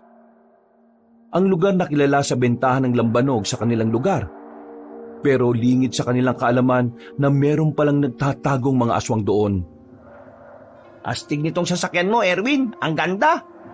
Ang sarap imaneho ng manobela, oh. Focus ka lang sa daan. Madilim ang dinaraanan natin. Baka bigla tayo maaksidente. Nakafocus naman ako eh. Ay, teka, Roland, Insan. Paano pala natin malalaman kung aswang ang isang tao? Paano natin malalaman kung sino kalaban natin? Kaya ko nang maramdaman ang presensya ng mga aswang. Totoo pala talaga yung mga ritual na ginagawa ni Mr. Yang sa'yo no? Nakatulong talaga eh. Parang hindi ka na normal na tao ngayon. Sa totoo lang, buddy. Hindi pa rin ako makapaniwala na ito ka na. Nalalaba ka na sa mga aswang. Akalain mo yun? Mas malala pa yung kakalabanin mo ngayon. Mas mahirap pa itong misyon na ito kaysa nung nasa army pa tayo eh.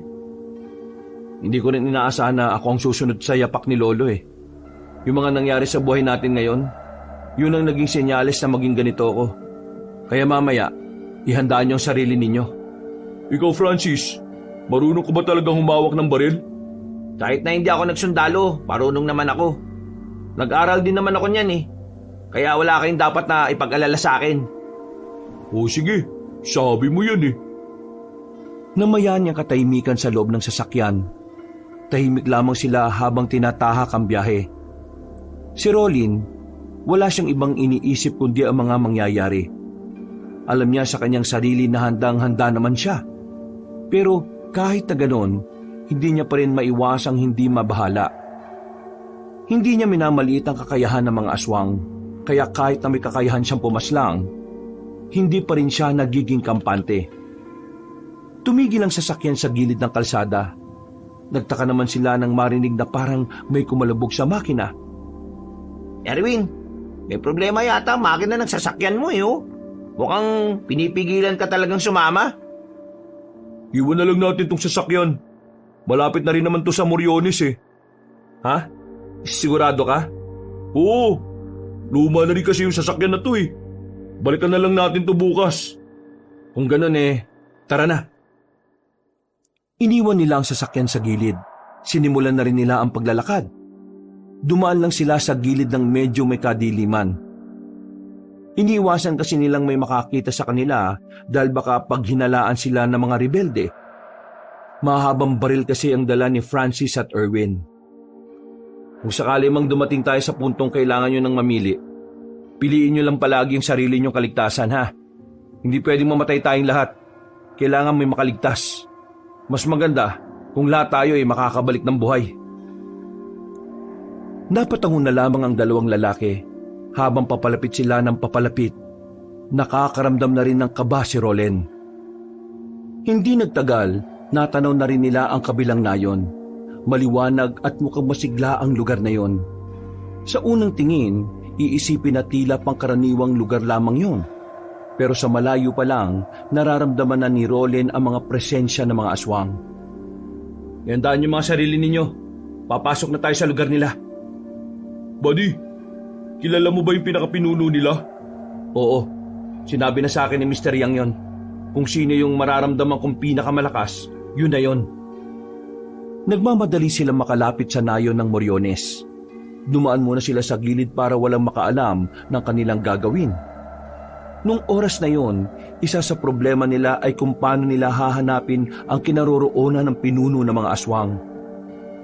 Sinusubukan kasing pakiramdaman ni Rolen ng paligid, pero wala silang mararamdaman na kakaibang presensya. Anong balita, Insan? Hindi ko siya maramdaman dito. Mukhang may kakaiba siyang ginagawa para hindi siya matagpuan. Anong balak mo ngayon? Walang ibang choice. Una natin papaslangin ang mga aswang na narito. Palalabasin natin siya sa pambubulabog natin.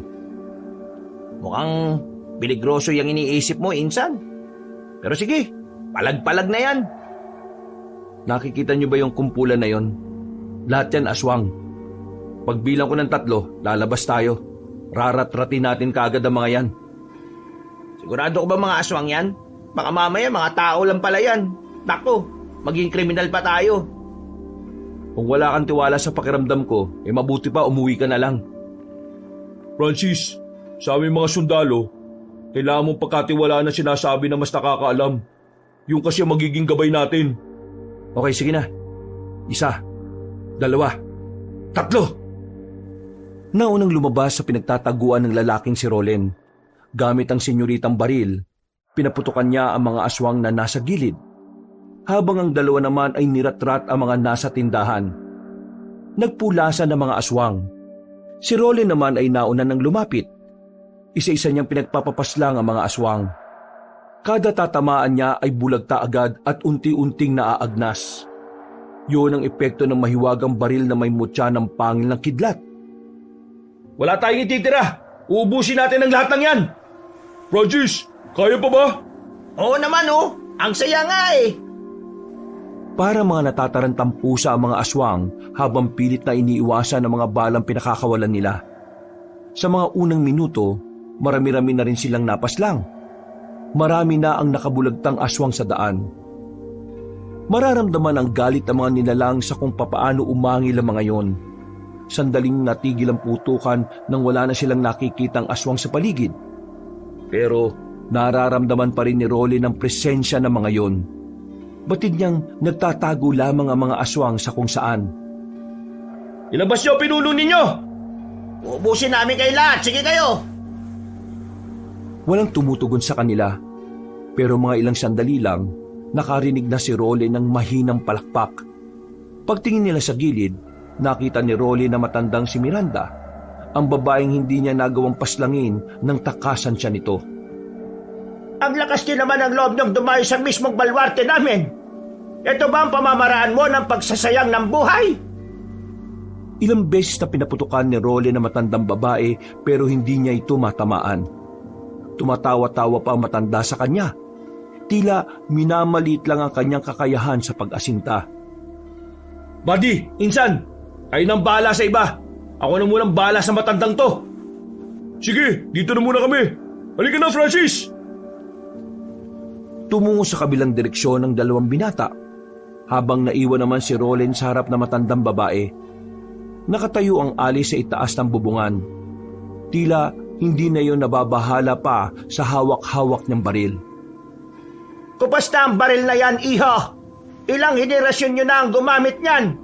Kaya sa henerasyon mo, madali na lang yan tapatan. Hindi ako mapapaslang ng baril na yan. Nagsasayang ka lang ng oras mo. Wala akong pakialam. Ang mahalaga sa akin, mapaslang kita sa kahit na anong paraan na alam ko. Tatapusin kita agad, tanda. Kapag natapos na kita, isusunod ka naman ng asawa mo. Ikaw, gustong tumapat kay Lakay? Alam mo ba kung ano sinasabi mo? Walang-wala ka pa sa kalingkingan niya. Hindi mo ba naiintindihan kung bakit hindi siya humaharap sa'yo? Kasi ako lang ang kalibel mo. Dami mo pang satsat. Umatake ka na, tanda! Ang incheck na albularyo, hindi mo ba itatanong kung ano ang ginawa ko sa kanya? Pinahirapan ko lang naman siya. Binugbog siya ng mga kasama ko at pagkatapos ay kinalmot ko siya ng marami sa kung saan saang parte ng katawan niya. Napakasarap ng pakiramdam na makitang nahihirapan ng taong hadlang sa amin. Kung naroon ka, siguradong mas magiging masaya ako. Dahil nakita ko sana kung ano ang nararamdaman mo kung nawalan ka ng manimik ka. Hindi na nagsayang pa ng oras si Rolly. Agad niyang pinagbababaril ang matandang babae.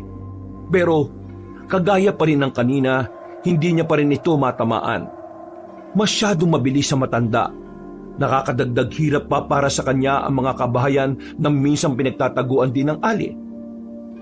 Dito ka na mamamatay kasama ng dalawang kaibigan pa!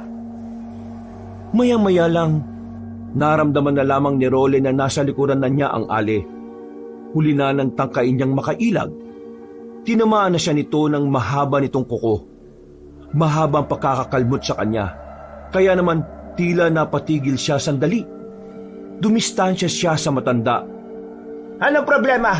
Bakit hindi mo gamitin yung ginawa mong pag-ilag ng mabilis nung una? Bakit hindi mo na kaya?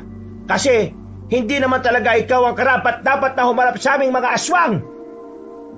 Hindi nakapagsalita si Rolly. Tila natanggal ang angas niya noong mga sandaling yun. Sinubukan niya pa ulit na gamitin ang baril na senyorita. Pero sa kasamaang palad, hindi niya pa rin tinamaan ang ali. Nakakaroon na siya ng pagdududa sa kanyang sarili sa mga pagkakataong ito. Pakiramdam niya, hindi na rin niya magagamit ng matino ang baril. Yung pa naman sana ang inaasahan niyang makakapaslang sa lahat ng aswang. Bumuntong hininga na lamang siya. Pag-atake ulit na matanda, tinamaan ulit siya, dahilan para matumba siya. Pero agad din naman siyang bumangon kahit na nawawalan na siya ng balanse. Mukhang wala na naman ako mapapala sa iyo ngayon. Kaya mas maigi nang tapusin na kita. Pasensya ka na. Hindi ka na aabot kay Lakay. Hanggang sa akin ka lang. Huwag kang maging kampante, tanda. Baka nakakalimutan mo. Ginawa ng Diyos ang tao na mas mataas sa lahat. Sa paningin ko, Isa ka lang hayop na nagkatawang tao. Kaya kahit sindakin mo ako, hindi mo ako masisindak. Hindi ako takot mamatay. Kasi kung takot ako mamatay, hindi ko na sana mapapaslang ang apo mo na nagpapanggap. Visit ka talagang lalaki ka. Pagbabayarin kita sa ginawa mo sa apo ka. Akmang aatake na naman sana si Aling Miranda nang biglang dumating si Erwin. Binaril nito ang matanda. Umilag naman si Aling Miranda. Pero dahil doon, sandaling nawala ang atensyon ng Ali kay Rolen. Nagkaroon ng pagkakataon si Rolen na barilin na matanda. Agad niyang pinaputukan si Aling Miranda at sa wakas, tinamaan na yon sa kanyang dibdib. Sinubukan pa ng matandang aswang na makatalon, pero hindi na nito kinaya ng barilin pa ito ni Rolen ng ilang sunod-sunod.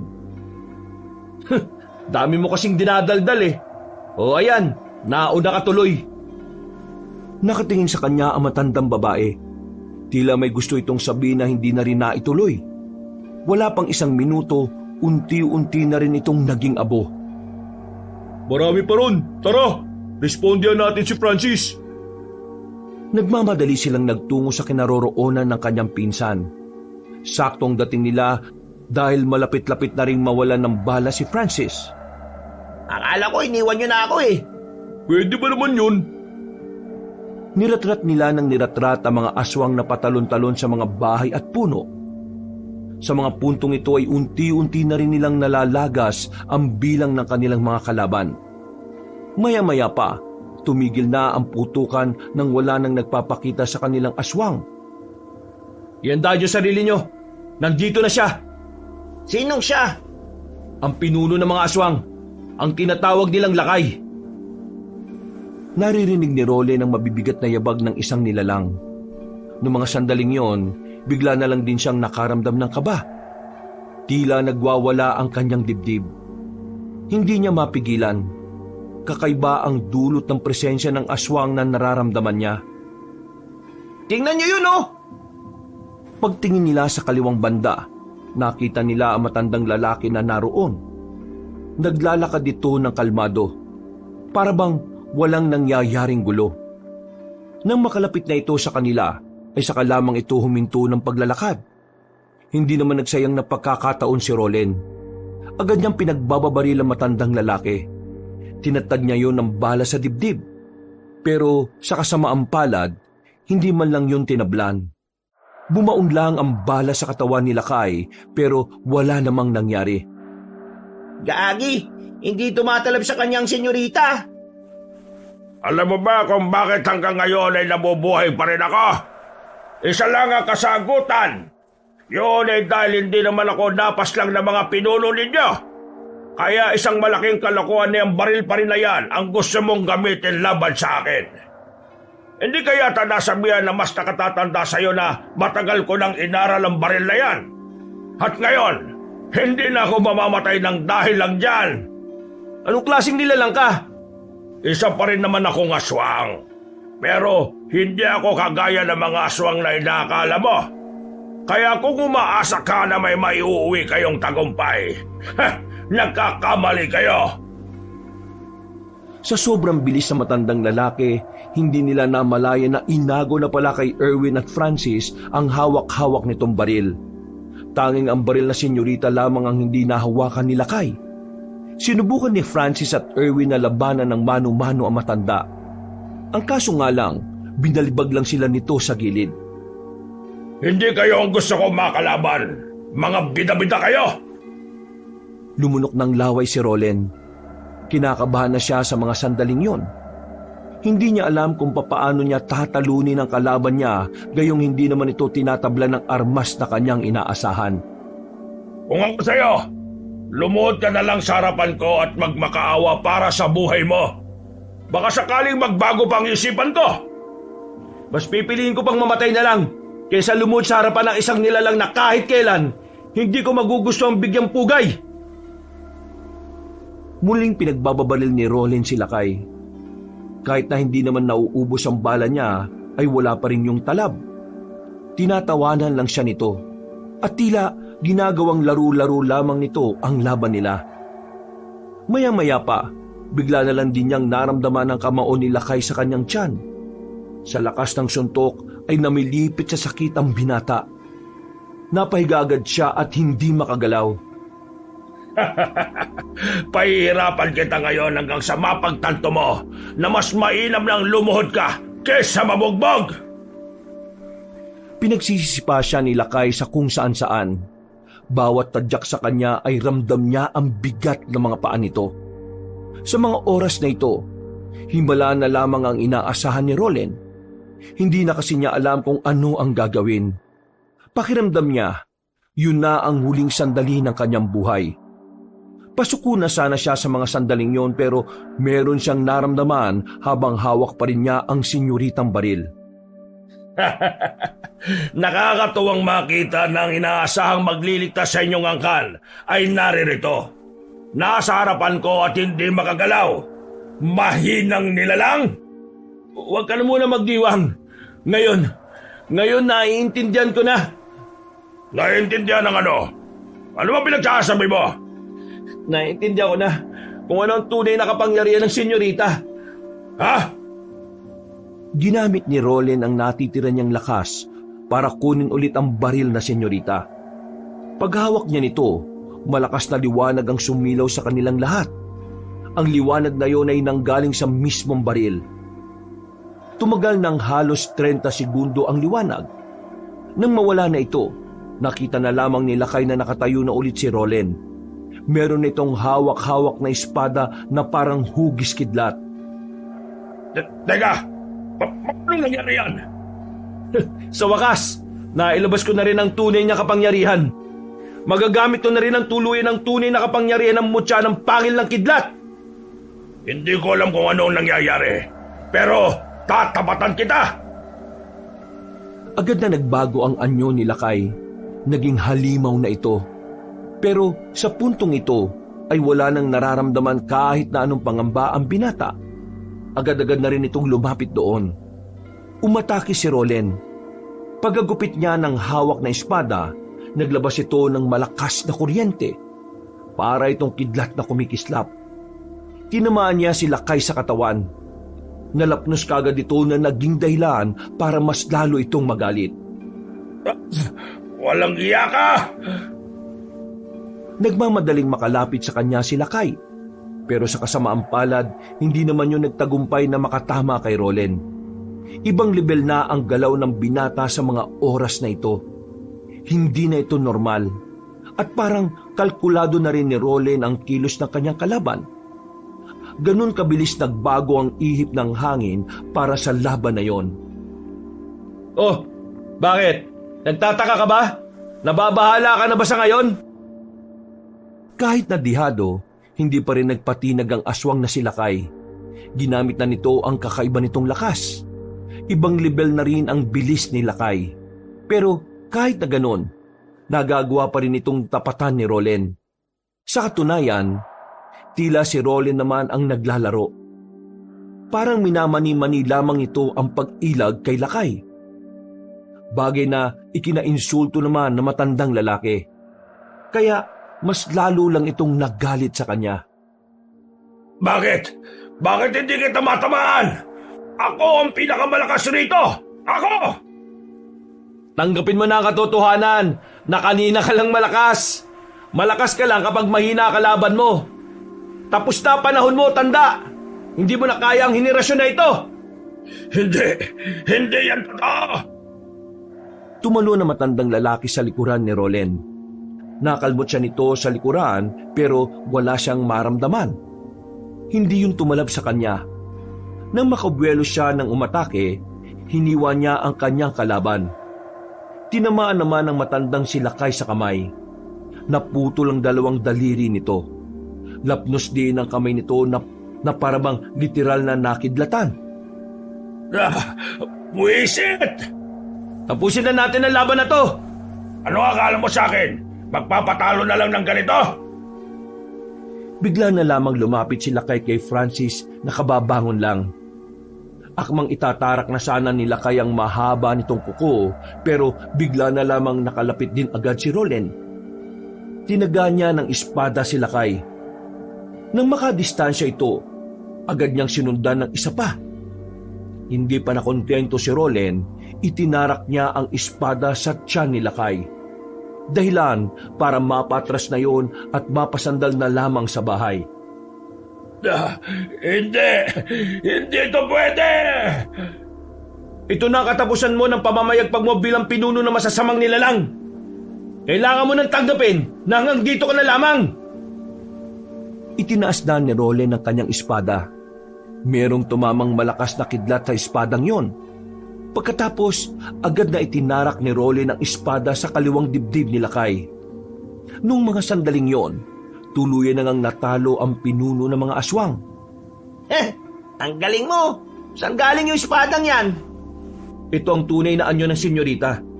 Hindi lang siya basta baril. Isa rin siyang makapangyarihang espada. Sabi ko na nga ba, espesyal talaga yung baril na senyorita na yan eh. Kasi parang ang boring naman kung puro putok lang, di ba? O nasaan si Erwin?